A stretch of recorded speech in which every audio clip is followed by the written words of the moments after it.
Ayun o, taga District 1 ka ba ng Parañaque, may lumabas na survey para sa mga tumatakbong konsehal sa darating na eleksyon ngayong 2025. Nakakatawa lang na ang tawag sa team nila ay Bagong Parañaque, pero yung mga naka-line up ay mga anak, asawa, o kaya kamag-anak ng mga dati ng kilalang tumatakbo dito. Una sa listahan ay si Paulo Olivares, yan ay anak ni Kuya Edwin Olivares. Pangalawa sa listahan ay si Toki Baez, yan ay anak ng long-time konsehal na rin na si Eric Baez. Sumunod sa listahan ay si Allen Ford Tan, yan ay mister naman ng singer at dati na rin konsehal na si Rosel Nava.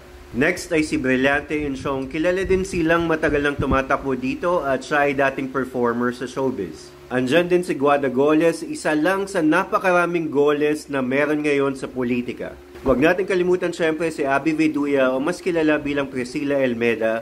Siya naman yung may bahay ni Jo Marie Iliana na dating artista at konsehal din dito sa Parañaque. Next ay si Rina Gabriel, siya yung may bahay ng current na konsehal natin, kagaya lang nung iba na pinapasa sa anak o kaya sa asawa o sa kamag-anak.